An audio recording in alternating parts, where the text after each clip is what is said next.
Good morning, my dear friends and my students. Today we are going to talk about the lesson which is very important at the present time. I hope you are getting it, but still I am going to tell you a little clearly the lesson what you are going to talk about now is very important at present. It's none other than the government. Being a 9th standard student,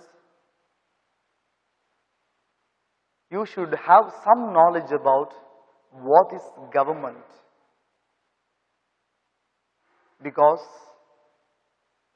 our parents elect the leaders and you are not eligible so far, and those leaders rule us back,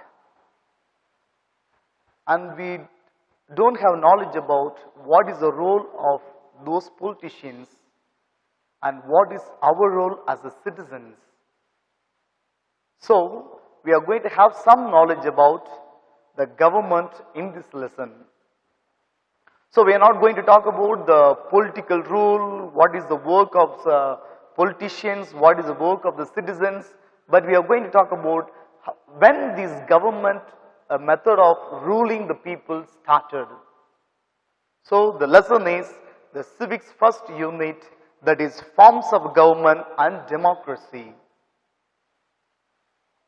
What is the government? It is a method of ruling the people. Now, who rule the people? It is who has the power in the government, in a country. It may differ from nation to nation. So there were different forms of government existed, and even today some of the forms of governments are existing. So that's what we are going to talk in the first part, forms of government. Nearly there are 7 forms of government, namely aristocracy, monarchy, autocracy, oligarchy, theocracy, democracy, and republic. Some of the terms you might have heard long back. You may have some idea about it. You may have some knowledge about it. But little bit, in short, we are going to see some of the definition of this rule. Firstly, to go about what is aristocracy? A form of government in which power is held by the nobility. Aristo means a knowledgeable people. A noble people, a group of members, govern or rule a country. So repeat it, a group of noble people govern or rule a country. It is called as aristocracy. The second form is monarchy. Mono means single or one. So the definition is a system of a government in which one person reigns supreme in the power or in the authority. It is mainly or specifically given for a king or a queen. So, when you talk about the next one, there may be some conflicts, because we talk about autocracy. It is also similar, but here what is difference from this monarchy is that is ruled by a king or queen. The third one is autocracy. A system of government by one person with absolute power. It is more or less like a dictatorship. So that's why I told you already, monarchy and autocracy, there is one similarity, some dissimilarity is, monarchy is ruled by one person, that may be king or queen, whereas this autocracy is ruled by one person with the full authority and power.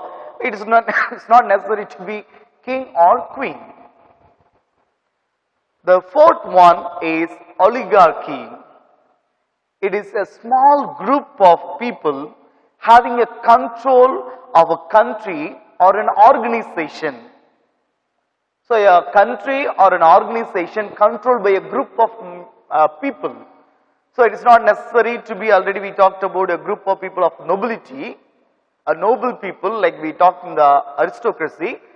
It is similar, but it is a different groups of people. That is only noble people. Here different kinds of people are joined together and they rule the country or a organization, that is called as oligarchy. The fifth one is very rare, but it's very important, that is theocracy. Theo means God. Keeping God as the center, keeping the name of God in the religious aspect, a religious leader becomes a leader of a particular government. We know it in Christianity, we have a religious person, the highest authority person, that is Pope. He becomes a religious leader as well as a political leader in Vatican City. So that is called as theocracy. And the next one as follows, it is a democracy. We might have heard thousands of times about democracy, this word. But we should understand what is the democracy means. A system of government in which eligible members in the population vote to elect the representatives.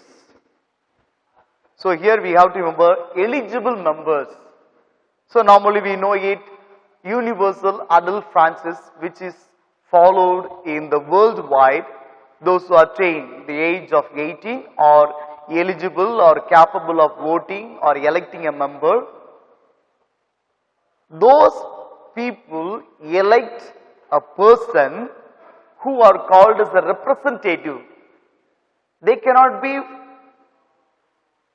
all the people cannot go and protest, all the people cannot go and ask for their rights, ask for their needs. So the representative person goes on behalf of the people, a group of people, and he asks for all the rights. So they are called as the representatives. They are elected by the people. And the party or the individual who obtain the majority votes forms the government. We know it very well. There may be so many members contesting in election, but in each area, in each division, only one person is elected. There are so many parties. Among them, the party which gets a majority seat forms a government. So that facility, a form of government, is democracy. And the next one is a republic. A state, the government, which is supreme power, is held by the people and the elected representatives, and which has an elected or nominated president rather than a monarchy. A government ruled by one person, a president. But it is not equal to that of the monarchy or the autocracy, because this president is elected, appointed by the people. So that's where this republic stands. At present, in the whole world, a democracy and republic are the major forms of government. When we talk about these forms of government, aristocracy is existing in United Kingdom and Spain. Monarchy is existing in Bhutan and Qatar.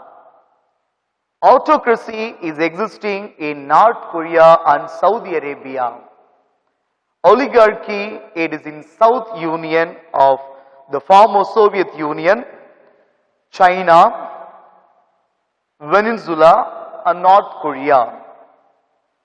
And theocracy, already I have said, it is in Vatican. And democracy, It is in India, USA and France. Republic of India, Republic of Australia. So these are the forms of government, and these forms of governments are existing in these places of the countries in the world wide. Now already I told you, among all the forms of government, democracy and republic are very important ones. So now we are going to concentrate on democracy because India is a democratic country. As a citizen of India, we should know, we should have knowledge about what is democracy. Democracy is a form of government that allows people to choose a ruler. The leaders elected by the people rule the country, and people have the freedom to express their views, to organize and to protest. So this is what in short we can talk about what is democracy. In democracy only three things are there. People choose or elect a leader. The leader who is elected by the people has the power or authority to rule the country, and the people who have elected the leaders have the freedom to express their views through the representatives or directly by them, or organize any event or any movement. And the third one, they can also protest. This is what the privileges given in democracy. What is the meaning of democracy then? Democracy is a system of government in which a supreme power is vested in the people of the country. A supreme power, it is given in the each and every is a responsibility of the people in the country. People elect their representatives either directly or indirectly. We elect directly by voting. Indirectly, the elected representatives elect a person, or by the majority, the higher authority person automatically is appointed or elected. So that is indirect. So we have direct and indirect democracy. Here what plays important role is the election, which is usually a periodical 5-year term, 6-year term, so it's called as a periodical period, particular time, and supposed to be fair and free in nature. So when you talk about democracy, it is a supreme power vested on the people. The people elect the representative directly or indirectly. And the election, which is very important, it is conducted periodically. And that election is supposed to be fair and free towards the people. Now some of the great leaders have given us some ideas or knowledge or some information about this democracy. The first leader we are going to talk about, a nation's father, Mahatma Gandhi.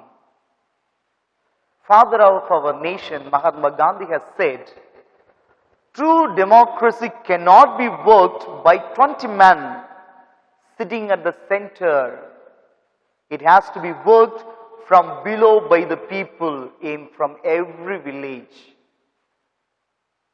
If you just see my own explanation of this democracy according to Mahatma Gandhi is this. It is not the work of the leaders. It is the work of each and every citizen. It is our duty to take care. It's our duty to function. It is our duty to work out. So that's what democracy means. We also have another important person, that is Abraham Lincoln. He has said a short definition of democracy. Democracy is a government of the people. Democracy is a government by the people. Democracy is a government for the people. So if you summarize, democracy is a government of the people, by the people and for the people. So by these definitions, we will have some more clarity, some more ideas about what is democracy. Now this democracy is supposed to have some of the salient features. What are the elements supposed to have?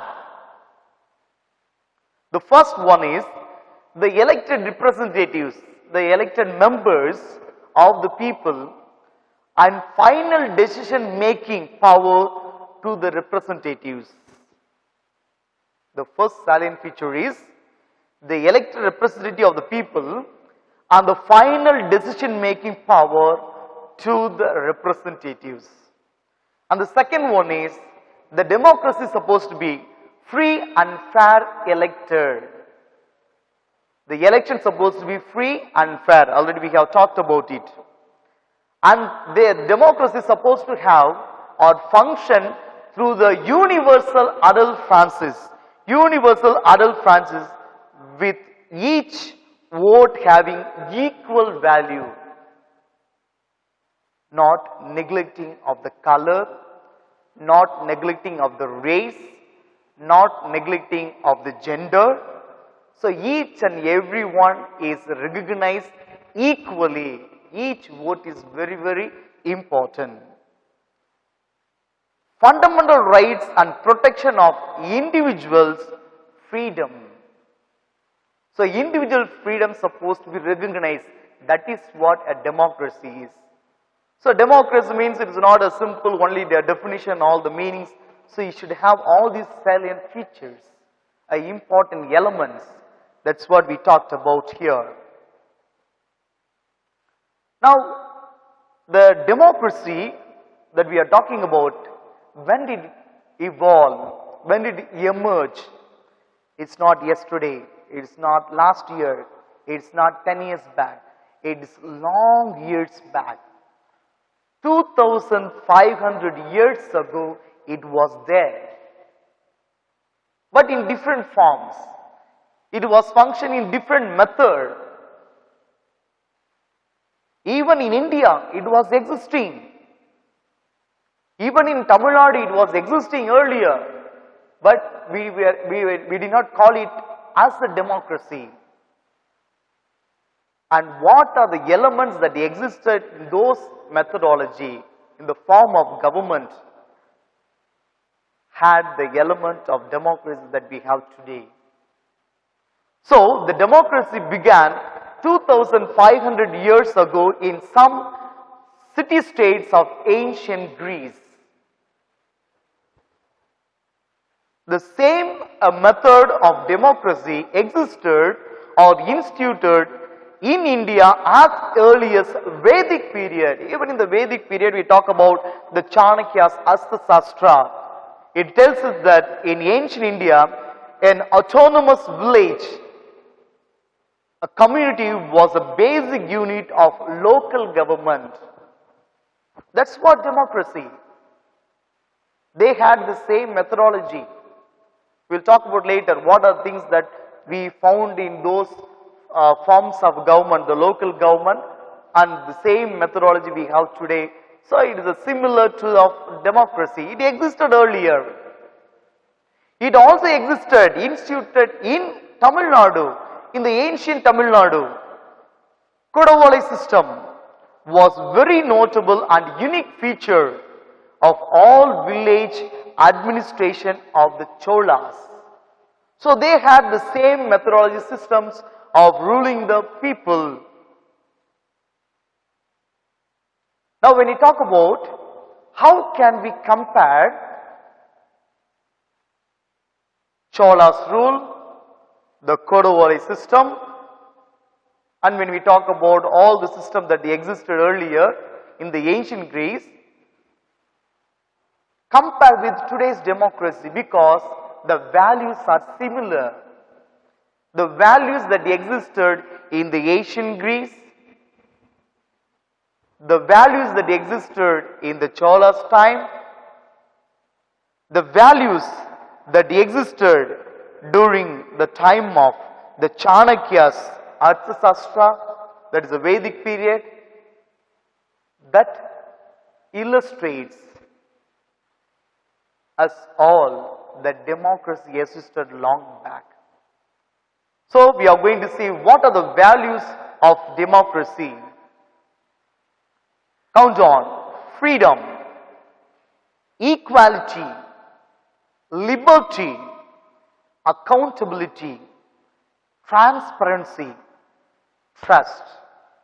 These are the major or important values towards the democracy. I repeat the values once again, very, very important for the democracy. The values are freedom, equality, liberty, accountability, transparency, and trust. The same values existed long back. And today, we are supposed to have followed it. We are supposed to follow it day to day life in our government. So let us analyze whether all the values are existing, all the values are practiced. Do we experience these values in our government? Just for our individual analyzation. If it is so, then we have a form of government. If it is not, then we need to do something. So that's what the point we are going to learn now in this lesson. The democracy also has some types, forms. There are two types of democracy. The first one is direct. It is also another term, it is called as a pure. We talk with each other directly. We talk in the fluent manner. We talk in the correct manner. That's what direct democracy, which is called as a pure democracy. The second form is indirect, a representative. Because when you communicate through the second person, there can be a lot of changes. So, it is the indirect, that is the representative democracy. So, there are two types. So, when you talk about what is the first form of it, a direct or a pure form of democracy is the people themselves elect, directly express their will on public affairs. Listen carefully. The people themselves directly express their views on the public affairs. For example, ancient Greece city-states and Switzerland, they followed it. The people asked the questions and the leader is supposed to answer. So people involved directly in doing some actions, the people's views were accepted. So that form of government is a direct or a pure democracy. The second form is indirect, a representative through another person. The people express their will on public affairs through their elected representatives. So we cannot go and meet the chief minister or the prime minister or the governor or president. What we do, we give an application through the person whom we can directly meet, like MLAs, MPs. We give an application. Through them, we show our views, we show our will on our public affairs to the person. So this is called as indirect democracy. It is existing in India, USA and in UK. Now in India, the democracy, it has a parliamentary form of government, democracy. The democracy we have in India is a parliamentary form. In 8th standard, in 7th standard, we might have learnt or heard about the word parliament. Parliament is the house of the ministers. It has two houses. One is called as the Rajya Sabha, another one is called as the Lok Sabha. Rajya Sabha otherwise called as the upper house, Lok Sabha otherwise called as lower house. The Rajya Sabha is called as the house of the ministers, council of ministers. Lok Sabha it is called as the house of people. So these two houses are very, very important. Here the ministers of the state are directly elected by the people or become the members of Lok Sabha. And among them indirectly they appointed as the members of Rajya Sabha. Now in this parliament or form of democracy, it is comprises of two. The elected representative of the people and the laws of the country. One side representatives, on the other side rules and regulations, laws of the country. Both compressed together is the Indian Parliament. On the other side, two elements are there. The first one is people decision making.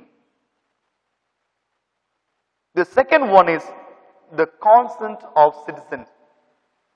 These two elements are very, very important for the Indian Parliament. So the first one is Indian Parliament is compressed of two things. First one is elected representatives of the people and the laws of the country becomes the Indian Parliament. It is also important element, two elements compressed together becomes Indian Parliament, that is the people's decision making and the consent of citizens. So these are very, very important when you talk about a democracy and specifically parliamentary form of democracy. Now shall we come, because when you talk about democracy we talk about India, USA. Now let's talk about these democracy in India. It works on 5 basic principles. The forms of government, when you talk about, among them we talked about democracy. Democracy, it is functioning in various countries, and now we are going specific to our own country. What type of democracy we have in our country? Among it, when it functions, there are 5 basic elements are very, very important. The principles, 5 basic principles. The first one is, it's free from the interference or the control of any foreign power. When you talk about democracy, it is freedom from the foreign clutches.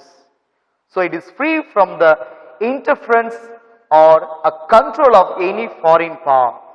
Second one, providing a social and economic equality to all the citizens. All the people are equally accepted, whether it is economically or socially. So that is the second one. Freedom to practice any religion or reject all. Which means we can practice any religion whatever we wish, or if you don't want, we need not to practice, we need not to worship, we need not to go to the church or temple. That is your wish. So that is practice in our democracy. The fourth one is the government elected its citizens. The government is elected by its citizens. Who is the government here? The leaders. The people who are ruling us are called as a government. So the government, the leaders are elected by the citizens. This is another basic principle. And the last, the fifth one is, the head of the state is elected directly or indirectly. So we talked about two types of government. direct and indirect. The same way, the leaders, the head of the government is selected by the citizen, by the people, directly or indirectly. So these are the 5 basic principles which supposed to be existing in a democratic government. Specifically in India, it is supposed to be. That's what we talked about. Democracy in India. The 5 basic principles, I repeat once again, just follow it. Free from the interference or control of any foreign power. The second one is providing social and economic equality to all the citizens. Third one, freedom to practice any religion or reject all. The fourth one is the government is elected by its citizens. The leaders elected by its citizens.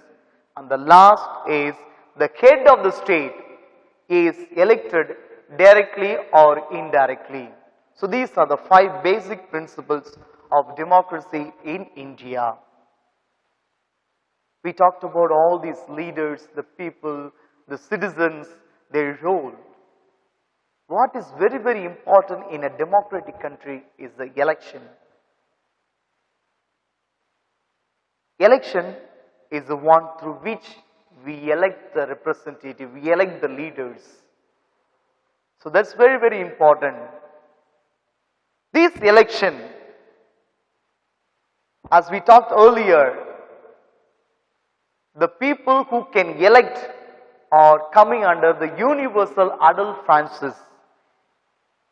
The definition meaning is every person who is a citizen of India and who is not less than 18, that means 18 plus year of age, can exercise their right to vote in India. So that is what universal adult franchise means. That is very, very important in election. The second one is, when you talk about elections in India, in a democratic India, general election was held in India between 25th October 1951 AD and 21st February 1952. That was the first general election which was held in India. In that election, Indian National Congress emerged victorious by winning 364 of the 489 seats, and Pandit Jawaharlal Nehru was elected as the Prime Minister in that election. India has a quasi-federal government.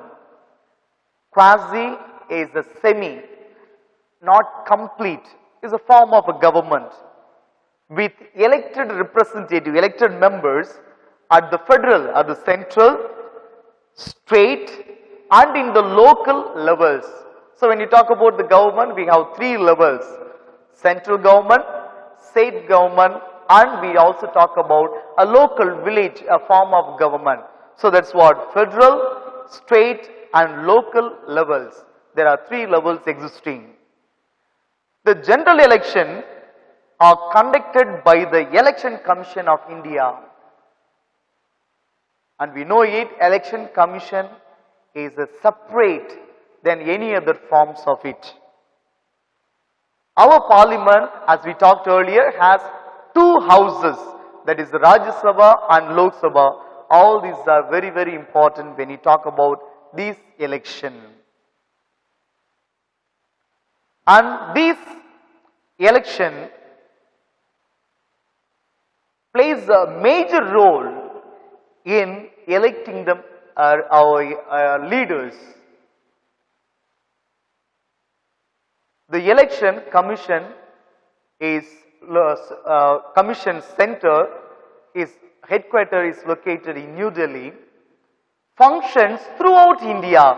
Whenever the major election is conducted at the country level, it functions from the center, and each state has its own headquarter. Each state has its own headquarter of functioning of the election commission.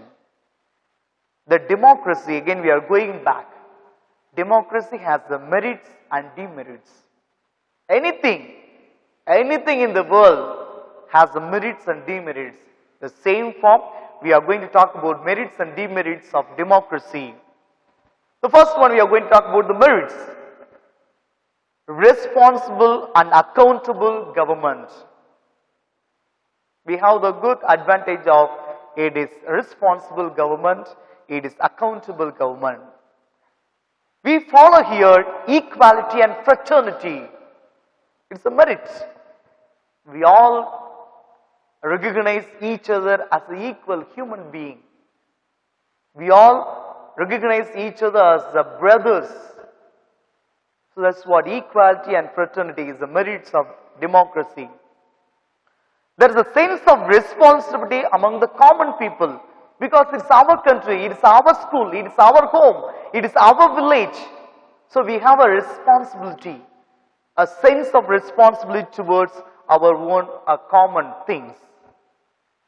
And we have here a local self-government. We can rule our own people. We have a local self-government. Development and prosperity for all. It is not locating or concentrating on one particular individual. It is not concentrating on one particular group. But it is for the common welfare. That's what development and prosperity of all. There is a popular sovereignty. There is a popular sovereignty. It's a major important element, merits of this democracy.